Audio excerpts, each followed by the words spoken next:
Hey there, everybody. Welcome back to Hail Yes, a Detroit Free Press podcast about University of Michigan athletics. I'm Tony Garcia, Michigan football and basketball writer for The Free. I'm joined by our Big Ten insider, Reiner Sabin. He covers both Michigan and Michigan State for us. And later today, he's actually headed over to Allen Park, where another football team's having a pretty good, decent season. So I don't know if we're going to call him our Lions insider as well. Probably not. Probably need a few more days in the books for that title. But I'm sorry to say this is not a Lions podcast, as much as many people want to talk about that. But the good news is, I do think we still have a pretty big topic to discuss. I don't know if you heard, Reiner, Jim Harbaugh, no longer the football coach at Michigan. Late last night, Adam Schefter broke it first, and the Chargers and Michigan confirmed Harbaugh's headed to Los Angeles to be the next coach of the LA Chargers. And Reiner, that's the essence of this show. The Harbaugh era is over. Technically. Now, there's still NCAA matters to clean up, but as far as on the field, that's done. So let's talk about it. Yeah, but it seemed like it was inevitable that we have arrived at this point. Jim Harbaugh signaled for the last 3 years that he was interested in going to the NFL. It remained kind of hanging over Michigan's head, even as they made their national championship run this season. Probably even more so this year because of the finality that team represented in a lot of ways, because with all the talent that was potentially leaving and everything else. I mean, and then also the NCAA investigations that were hanging over the program's head, including Harbaugh. It just seemed inevitable that we arrive at this point where Harbaugh is off to the NFL. It does. And I think that's as good a place as any to start, because this has so many tentacles, so many thoughts, as we're in our pre-show meeting, right? It's like, well, how do we handle this, right? Like, what is the discussion? Is it everything Harbaugh did? Is it where he leaves the program? Is it what's next? Is it how did this happen? And frankly, it's a little bit of everything. But I think you touched on it, and that's where I'd like to start. The word you said, inevitable, right? This is a man, Jim Harbaugh, who has long said he's wanted a Super Bowl. Since he lost to his brother almost a decade ago, that's kind of been number one. And so I want Michigan fans to keep that in mind as they are probably, and you said it, many thought this was coming. Still, when you lose, and we'll discuss where Jim Harbaugh ranks in the hierarchy of Michigan football later, certainly the best modern day coach, maybe the best coach ever in the history of the program. Fresh off a natty, you're going to feel some type of way about it. And so they're obviously, I mean, my inbox was flooded with people who I would imagine were big Jim Harbaugh fans about a week ago, suddenly no longer. But I think it's worth keeping in mind that Michigan can only offer, and the college level, right, can only offer so much. And Jim just reached the top of that mountain a couple weeks ago. And he has had the bigger fish to fry. And the Regent Sarah Hubbard said as much. She said in a statement, just said, we cannot give Jim Harbaugh a Super Bowl ring. And I think that was the tenor that they felt. They tried to keep it.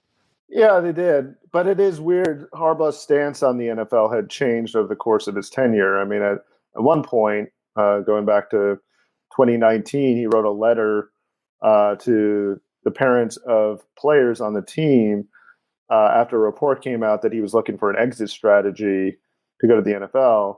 He called it total crap and said that he was not interested in doing that, and that it was the work of his enemies and rivals and such. And so something changed after around 2021, after he had his rebound year with Michigan. The kind of renaissance began at the program, and it largely stemmed, I think, from the pay cut he absorbed after the 2022-4 season. He remained pretty embittered by that, and I think it's motivated him to go back to the NFL. I think he saw Michigan as just an employer instead of his alma mater at that point, and the relationship changed. And so I don't think he had that same affinity. It wasn't just the boyhood team he rooted for anymore. It was now, his employer, his boss. So Warren Manuel is just another guy And I think, again, that's when he started looking at the NFL, and that's when the Super Bowl thing became something he was openly talking about. I think that's how crazy competitors can be, right? Because I think everyone would say Ward Manuel was well within his right at that time to issue a pay cut or fire him altogether. Now, of course, the previous 3 years transpired the way they transpire. Ward gets to stand with us in the corner of that end zone saying, "See, I told you so. Everyone wanted me to get rid of him. I stuck with him." And Jim gets to say, "I always did it my way. I always had it. You all want no one believed in me, but we knew. I knew. And see, I was right." But I don't know how much either of it matters, because people wanted Jim gone at the time, and then Ward got to say, see, I told you so. Here he is. But does Jim really get to be upset that he took that pay cut, right? I think you're right in the timing. That is, certainly after that offseason, he had his discussions with Minnesota. He flew there on signing day, and there were previous reports that he had said goodbye to people in the building, right? He thought he was taking that job. That's what others have said. Then last year, you got Denver, you got Carolina. So certainly you're right. Something changed. Something changed weird at that time, because it happened when the winning started, right? Early in his career, he's 0-5 against Ohio State through 6 years. No college football playoff appearances. Then he starts tasting that success again, and that's when he starts. He started tasting the success again, and then it was also defiantly being like, "Hey, I'm going to go pursue these things and let you twist in the wind, Michigan." This was his level of payback in some ways for, I think, the power dynamic had flipped. Yeah, exactly. He was now the one in control, and Ward Manuel and the Michigan administration was at his mercy. And he's a person who, I talked to somebody close to him, worked around him. He had emphasized his desire to exert as much leverage as possible whenever he had it. So in this case, he did that. He used the flirtations with the NFL to get things he wanted within the program. Apparently NIL was one of those things, more relaxed standards, maybe even as it related to transfers. They obviously made an effort in the transfer portal last offseason, which ended up being a big boost for the program and probably put them in position to win the national title.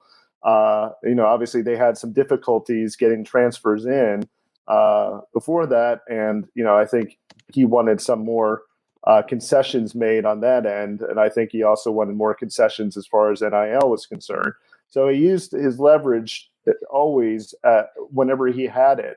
And so whenever he got it, he was going to twist as much as possible. And really up until the end, he was negotiating what seemed like pretty ridiculous terms that most employers wouldn't agree to, as far as reportedly going after an immunity clause.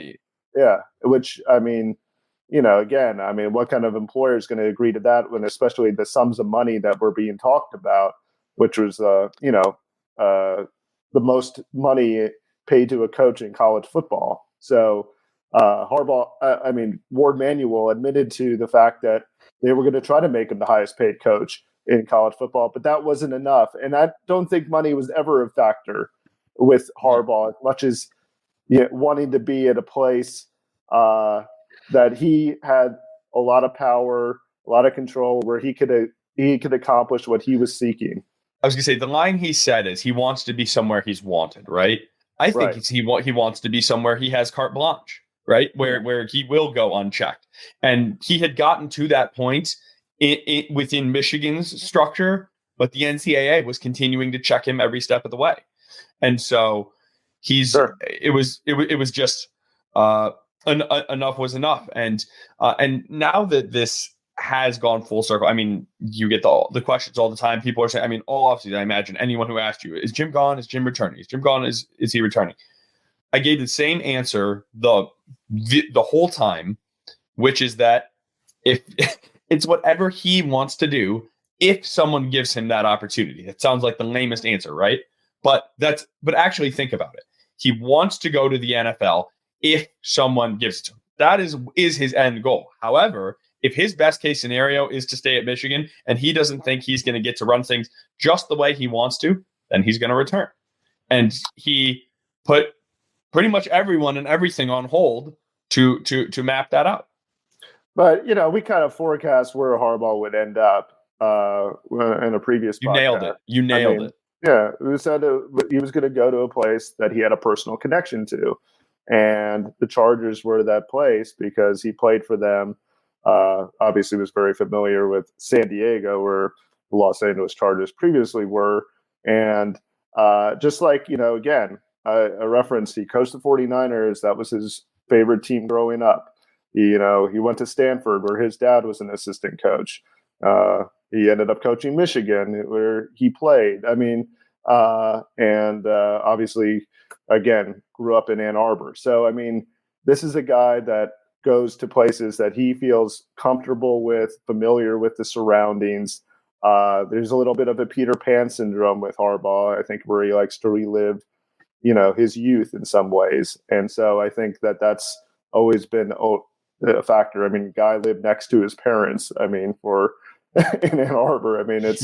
It's part of it's a whole personal backstory, I think, in a lot of ways. And so I think the personal connection somehow got lost when he absorbed that pay cut. Yeah, it might have, right? And it reminds you that everything, it is a business, right? Like even us getting into this sort of business, right? Like you do it in your youth, or you think you're going to get into it for the sports or for this or for that, and perceptions change, right? And things change, and maybe Jim experienced that in his own right. But now that his time at Michigan is over, is it fair to ask where he ranks? In terms of wins all time, it's fourth. You got Yost, you got Chrysler, you got Schembechler, and you got Harbaugh. And Carr, excuse me, is top three. He's ahead of one of those four who I mentioned. But those are the five names I wanted to bring up. Maybe I think certainly ahead of Gary Moeller and guys like that. How does one rank Jim Harbaugh? Well, Harbaugh came to do he fulfilled the promise of when he came back. He restored Michigan football as a top program, won a national championship. Obviously, it was rocky in some ways at the beginning, even though he was pretty successful in the regular season. 10 wins in 3 of his first 4 years, but he kept losing to Ohio State. And so, I think he probably ranks near the top, especially given the fact that he went 40-3 in his final 3 years. And so you can really it's really what have you done for me lately? And Harbaugh's done really well lately. So totally transformed again his tenure, because I think he would have ranked pretty far down that list prior to 2021. But since then, he's probably moved, near the top, if not at the top, because of, the national championship that his mentor, Bo Schembechler, never won. Yep. And the Rose Bowl, right? Just the path to get there, knocking off Saban, flipping the script against Ohio State. It was every single bit of it, right? And for whatever it's worth, which for me is nothing, but for others is something, he did it in his Michigan image, right? Like he did it authentically. He did it sort of his way on the field, right? And then you get into the ether of Jim Harbaugh's person. He no one, quote air quotes, like for people who are, I'm holding up the quotes with my fingers. If you're listening in just audio, no one is bigger than Michigan, right? But Harbaugh was. Jim Harbaugh had. Well, we don't do things for numbers, but you have to write things that people read. Take a look at the numbers when Jim Harbaugh is in a headline. Since last night, obviously, this is a big news. Our 4 most biggest headlines are all him. This is the middle of an election season, right? I don't know what else is going on in the world today. My head's been kind of buried in this for 12 hours, 15 hours. But it's just, like there's a phrase that I like about like Tiger Woods, like that he doesn't move the needle. He is the needle. Jim Harbaugh was Michigan's needle for all these years. And we're going to ask a really interesting question that Andrew, our producer and editor, posed to us pre-show on the other side. But it's just about how the perception of this job nationally and who may have filled it had this timeline worked out differently, right? And so I guess I think I just talked about a number of tentacles to this, but there are so many when you think about Jim Harbaugh and his legacy in Ann Arbor. But to make a long answer even longer, I think you got to put him at the top. I mean, I just don't know. I mean, Lloyd, and it's also because of how he left the state he leaves the program in. Now, it remains to be seen how that will be able to go off. And Lloyd Carr, I mean, with the win over Tebow in Florida and getting carried off, that was great. But he did lose to App State. He was getting run off the field by these spread offenses and these different things. And he didn't look like he was not necessarily leaving the program in a better place. No one has taken Michigan Michigan was never as low as when Harbaugh took it over, and you can't get higher than the national championship. No, you're right. I mean, you could make a case that Schembechler was pretty low when he took over too, and then he left it in pretty good shape. See, I don't even know about the status when he took it over. Yeah, it was not good. It was not good. So, I mean, because Michigan State was running things, I guess, in the 50s and 60s, right? Well, yeah, exactly. I mean, Michigan State was a very strong program at that time. Michigan was kind of, especially in the 50s and 60s, was not consistently good. I mean, Schembechler really brought the program, turned it into the modern day powerhouse it is today. But Harbaugh, obviously, it's a complicated legacy because, again, he was very controversial too. I mean, he came into college football, did the whole satellite camp initiative, was hiring people connected to recruits, really, caused a lot of anxiety amongst coaches in the SEC, elsewhere.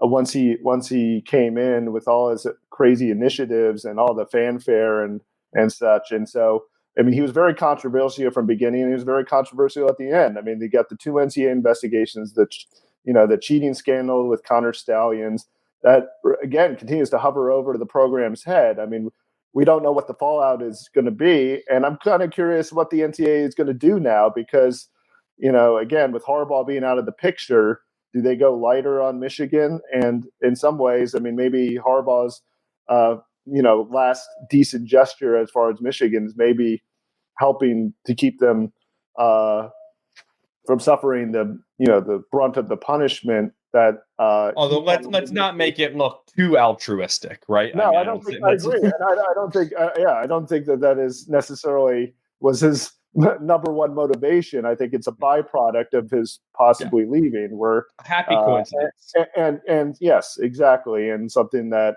maybe Michigan was also not too terribly sad about him leaving in that sense, where maybe they could avoid the scourge of punishment that awaited him and possibly Michigan had he chosen to stay. I mean, it just felt like the end of an era, right? I mean, just with the players, with the coach. Sure. It just you could see it, you could feel it. They came back. They were calling it one last ride, right? Like a lot of the players, and obviously it's because they were speaking for the players. But Jim was planting these seeds all along the way, right? When I'm at Wayne State in June, talking to him, asking about the staff and the continuity, and he's saying, I got 4 people on staff who I think will be head coaches next year, right? And then and we even talked about maybe the Chicago thing didn't go the way he thought.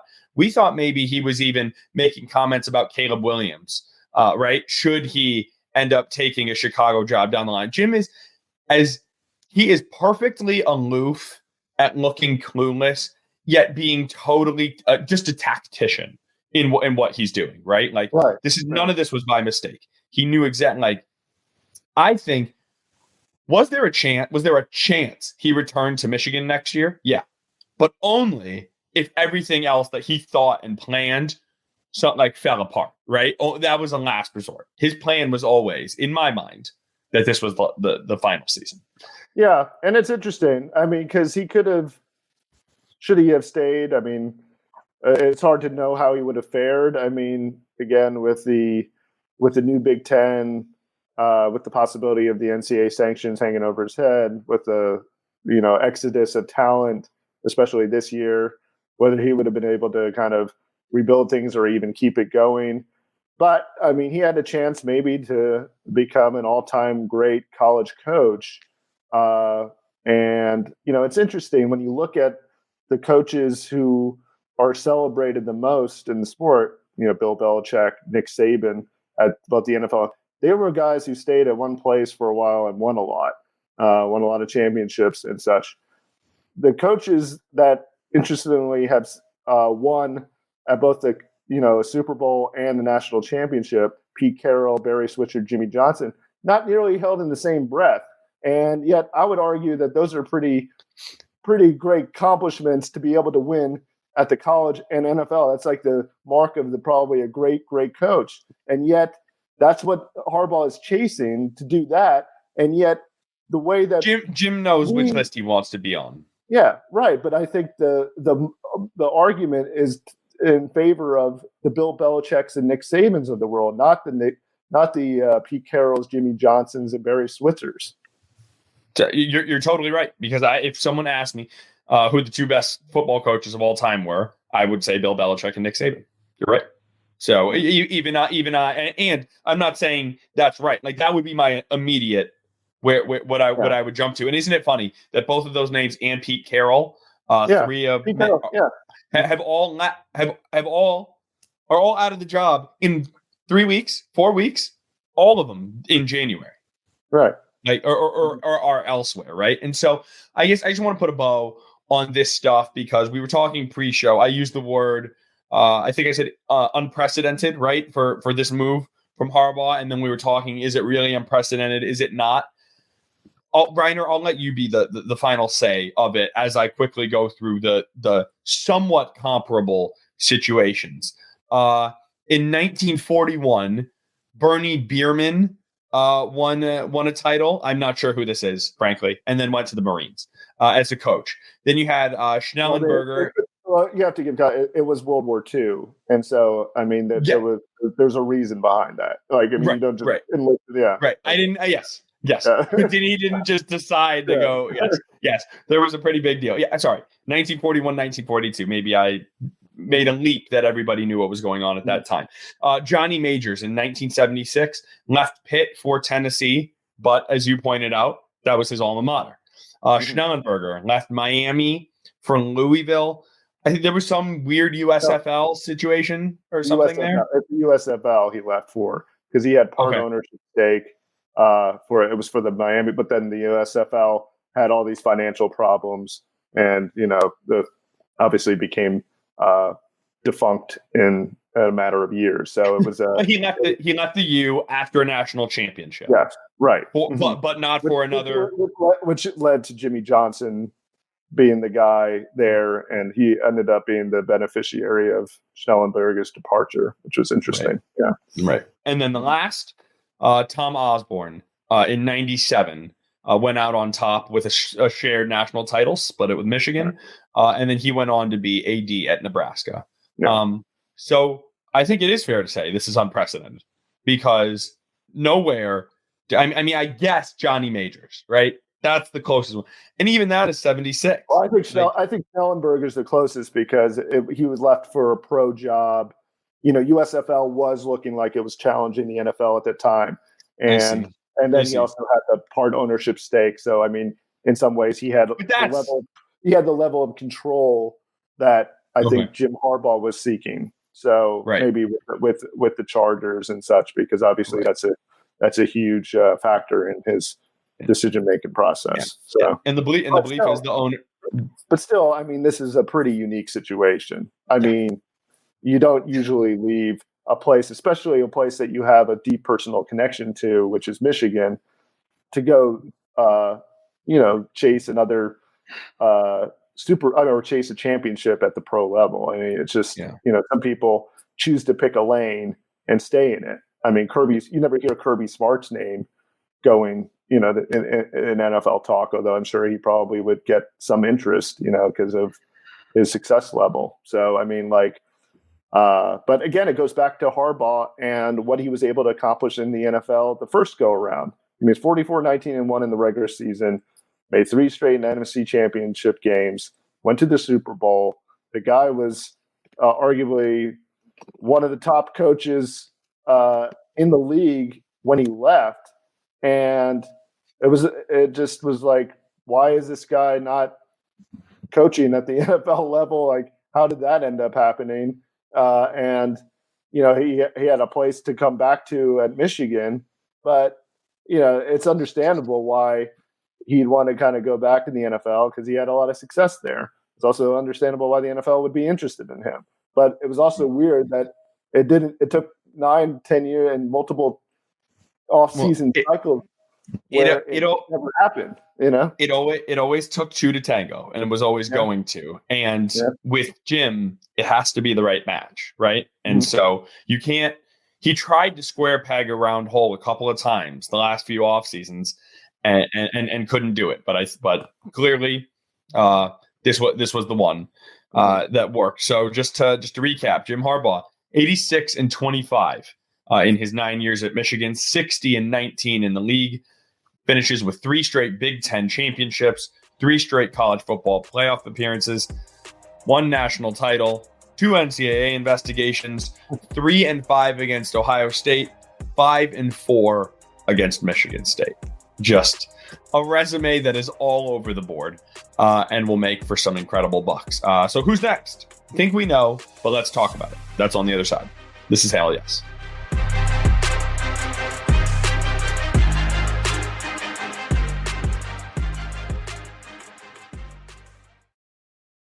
All right, welcome back. Jim Harbaugh, 89-25, not 86-25. He does get credit for the 3 wins against Penn State, Maryland, and Ohio State, where Sherrone Moore was the head coach when he was suspended.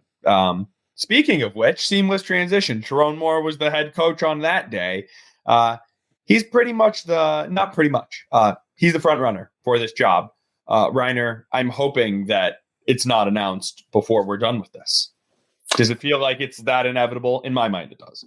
I mean, it seems like it. I mean, given that Ward Manuel said that they were going to try to retain as much of the coaching staff as possible, it figures that they might turn inward. There's also no real outside candidate that just jumps to the forefront and you just are like, wow, that's obviously the guy. And so in that case, I think they want to probably keep the integrity of the program together. And Sherrone Moore, I guess, is the person that's kind of been identified as that person, given the fact that he was kind of the person that was tasked with replacing Harbaugh the most on game day. Obviously, other coaches got a chance early on in the season, but when push came to shove in those final 3 games, it was Sherrone Moore as a face. And it kind of is interesting because what would have happened if they lost to Ohio State? Yep. And the season kind of sort of went off track, kind of ended there, and Michigan wasn't able to get to the CFP, and they would have just gone to a bowl game. One, would Harbaugh even be leaving? Would the NFL have been still interested? Number 2, would Sherrone Moore be the obvious candidate to replace Harbaugh if that were the case? I mean, I don't know. It's an interesting question, and one that was raised by our fine producer, Andrew Burkle. In my humble opinion, the answer is yes, Jim Harbaugh would still have left, and no, Sherrone Moore would not be the head coach. Now, that is not me saying that I think he's going to fail, that he's bad, anything like that. If you look at it at that time, right, he would have not succeeded in his biggest test. And then, and it's just the timing of the coaching cycle, right? I mean, think about how many people were moving, and there were just so many more options. I mean, I really think one of the guys we were talking about was Jed Fish, right? He former staffer, Family used to live in Saline, ties here. Obviously, kid just should have been the coach of the year, in my opinion, for the job he did at Arizona. To win 10 games in that Pac-12, I mean, that was serious work. And they let that game against USC slip away. Man, I will never forget that one. But okay, we're just gonna move on. Also, I think DeBoer may have been in play. Kalen DeBoer would have been another option. But I mean, again, it would have hinged on whether Michigan could get in front of the line during the coaching cycle instead of being on the back end, which they are right now. I mean, the fact that Alabama, with Saban retiring, created the situation where DeBoer left and, Fish obviously going to Washington was a really kind of unfortunate set of circumstances for Michigan in some ways, because it really cut down a lot of their options. I mean, two of those guys probably would have been factors in Michigan's coaching search. And lo and behold, I mean, the guy that you never thought was going to leave Alabama and move out of college football, moved out of college football and retired. And Alabama swooped in and got DeBoer, and Washington swooped in and got Jed Fish, and Michigan is like, well, I mean, I don't know how many great coaching candidates. I mean, you got Lance Leipold hanging out there. I mean, the chances of I don't think Michigan fans at all would ever even consider or want to even consider the possibility of Brian Kelly coming to Ann Arbor, but. I mean, it's just there's really not any logical candidates. I mean, again, the problem with college football now is that it's really become so chaotic with the portal and NIL that it's also reduced the interest from the NFL level. I mean, guys are not willing to go down to college football anymore from the NFL because it's such a big headache to coach in college these days. Yeah, it's not what it once was. Would Jonathan Smith have been a candidate? I mean, I think it's possible. I mean, he certainly the stuff that he is planning to do at Michigan State would probably fit well at Michigan. I mean, he's looking to run a pro-style offense. Yeah, build up through the lines and play he loves to run the football. Yeah, I mean, I think he probably would, and he's a good person at developing talent. I mean, the guys that he's developed at Oregon State to turn in that program where you have to take guys on the fringes and make something of them because it's not a very good place to recruit to. He would have been actually an interesting fit. I think in that sense that aligns more with Michigan State. Andrew asked the question in our side chat, and so I thought I'd pose it too. It works in Michigan because I mean, again, Michigan is not going to get the 5-star kids. Ohio State, Notre Dame, right? They're going to have to do some developing, and that's where somebody like Jonathan Smith would be interesting. I mean, I don't know. Again, that would have been a sexy candidate for Michigan. Maybe they would not have been as appealing, but I mean, DeBoer probably would have been the guy that I think Michigan fans would have been very excited about if he was out there on the market. Right. Well, timing is everything in life, and this is the way that this is timed out. And so it seems it will be Sherrone. And just getting back into some of Ward's comments, right, about staff continuity, making decisions quickly, timely, keeping this thing going. I think the question becomes, let's make the leap now. We're going to operate as if it is Sherrone Moore, right?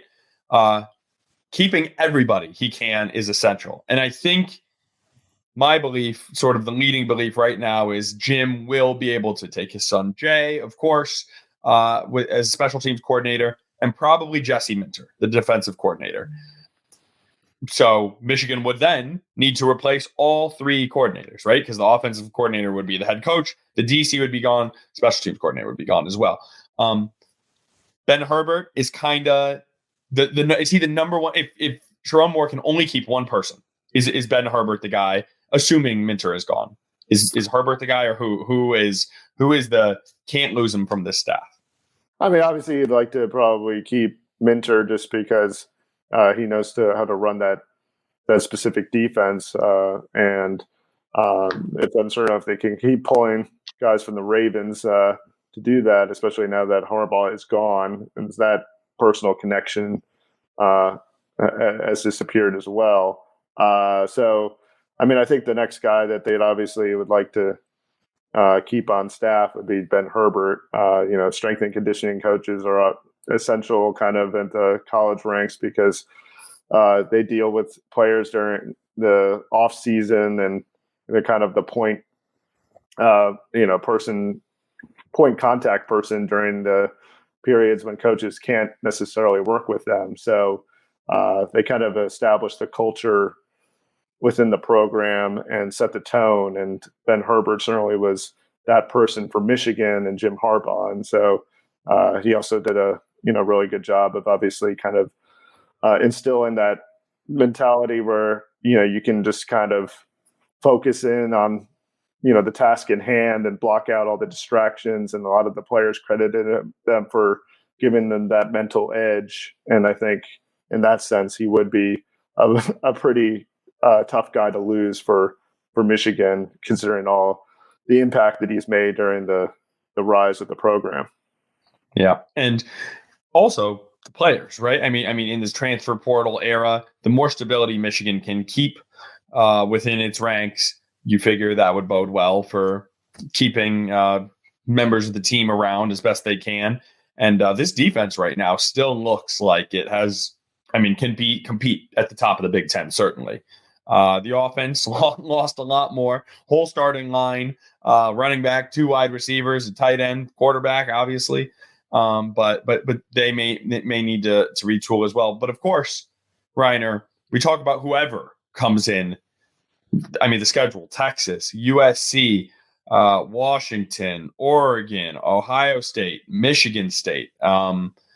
That's not easy, right? No matter what. And so I think with this recent 3-year run, obviously, it's been the best 3-year era in the history of Michigan football, right? And I think, and Jim Harbaugh's to credit for that. The players are to credit for that. The program, everything. We'll put, not that you can put the cheating scandal aside, but they worked hard. They put their nose to the grindstone and went to the top. Correct.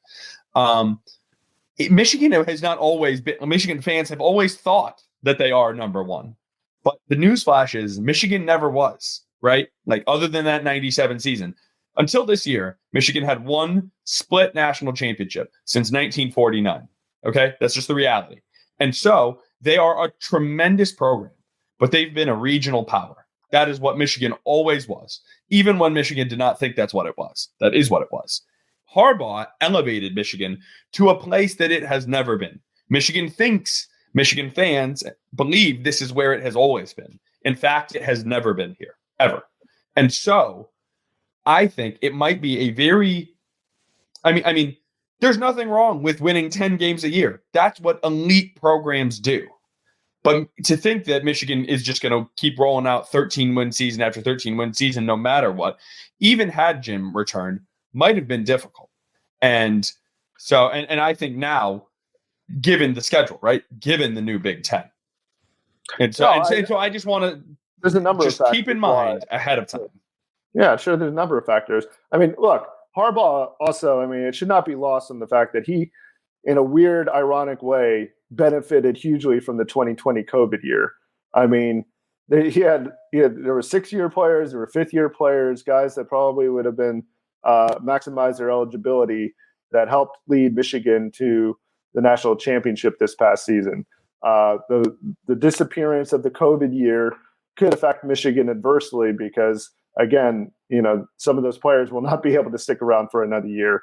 And, this was a development program, and another year at Michigan was going to always benefit Harbaugh and the coaching staff. Well, that COVID year obviously was a one-time deal. And, again, the players that benefit from that are largely gone or will be gone. And so Michigan won't have that, to rely upon going forward. Then you add in the fact that, again, especially with Harbaugh being gone, he was kind of the alpha and omega of the program. everything was about him. And so, like, they played the style that he wanted to play, running the football, playing defense. I mean, he didn't compromise, except for a couple years that he had Josh Gaddis and tried to employ his speed and space, and that really backfired on him. But he went back to his style, his mode. The whole program was fashioned in, again, his image, as you mentioned. And I wrote this that came out today. And so I think there's going to be a huge void left by him because, again, they're so used to everything being Harbaugh this, Harbaugh that. It's going to be really hard for them to move past that. And it won't be the same without him. Right. And they're going to find out probably the hard way that that's the case. And quickly, right? I can already hear a quick response being, well, we just won 6 games without him this year, right? We've shown we can do it. It is very different when he is in the building all day, all week, implementing the game plan, right? And then just not there on the sidelines. Also, selling the culture, getting people to kind of buy in. I mean, he had a lot of skins on the wall. I mean, he was a person that wanted the NFL and was a larger than life figure. I mean, famous guy. I mean, I think players gravitated towards that. And so the next guy is not going to be nearly as famous. And I don't know if he's necessarily going to command the same level of respect within the locker room. So, I mean, I think, even as Harbaugh, brought controversy to the program, created difficult situations for his players, I think the players always are like, hey, this guy, is still a real deal as a football coach. I mean, he can get the job done and he gets results on the field and he makes me a better player.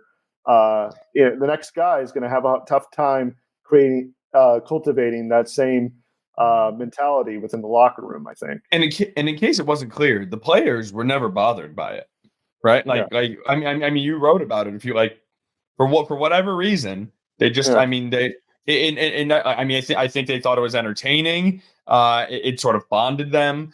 I will give sort of the guys who are in the room right now a little more benefit of the doubt. Not saying you implied this, but just to clarify, whoever goes in there, the players are going to respect as a head coach, right? Like it's a lot of good character players and people who aren't just going to be like, oh, well, you're not Jim, so I don't give or I don't care.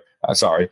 To your point, there is only one Jim Harbaugh, and he is a unique character who is uniquely positioned to create what he did at Michigan. Are there any more thoughts about this before we put a bow on it? Perhaps the pressure on Ward Manuel. Let's tie this back to him before we go, because I mean, this is now another one of the winningest coaches who has left under his watch, right? John Beilein has left. Jim Harbaugh has left. Eric Bakich left for Clemson in baseball. Things didn't exactly go great with the Mel Pearson departure from hockey and his hire, Juwan Howard, in the hoops program, also struggling. So so I want to say that, and then I want to say the other half. His football team just won a national championship, and last year Michigan won 14 Big Ten championships, which is the most any Big Ten school has ever won in a single year. So when everybody asks, how does Ward Manuel have a job? That's how. But Reiner, how does Ward Manuel have a job? Well, it's going to be tough. I mean, I think going forward, I mean, again, I think the pressure is on Ward Manuel, especially, what happens with the football program, given what's going on with the basketball program. Those are the two most visible programs, the ones that produce the most revenue. And one's really struggling, and that's a guy that Ward Manuel hired. Now, Ward Manuel is being blamed, fairly, unfairly, for Harbaugh's departure. So the person that he hires, I mean, it is going to be scrutinized to a very high level. And in turn, Ward Manuel is going to be scrutinized. And I don't know. I mean, again, if things start off rocky, it's going to look pretty bad for Ward Manuel going forward. So you better hope that Sherrone Moore if he's the choice, comes in and wins. Because I mean, by week 2, if they fall to Texas, and then the struggles start to begin in the Big Ten play, watch out. I mean, people are going to be very, very restless and very upset.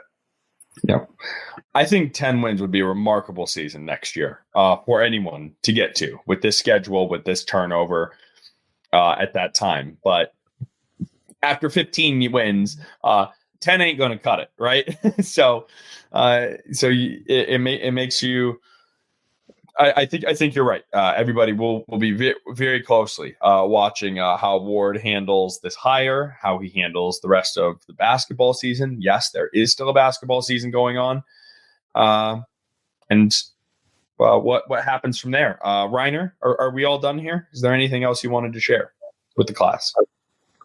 Not much. I mean, I guess with the basketball season, I don't know if anybody really wants to talk about that. Yeah, well, then we're out of time today. I'll use that just sort of as my wrap. We will be back after Michigan and Michigan State square off in East Lansing. That's next Tuesday. I think January 30th. So we'll come back January 31st. I imagine certainly by then Michigan football will have a head coach. Maybe we'll do something. There's a lot of in between. So we cannot plan specifically because there's so much uncertainty what will happen between now and then. But we do know there's an Michigan State basketball game next Tuesday. And we do know we will talk to you after that. Maybe we'll be here in the meantime. Unclear. Sorry that it's not better, but we're kind of at the mercy of when news falls. So for Andrew, who did not get to chime in, but really helped facilitate this show, thanks to our man, Andrew Burkle. Thanks to our editor-in-chief, Nicole Avery-Nichols, our executive editor, Anjanette Delgado, our sports editor, Kirkland Crawford, and our audio engineer, Robin Chan. For Reiner, I'm Tony. This is Hail Yes.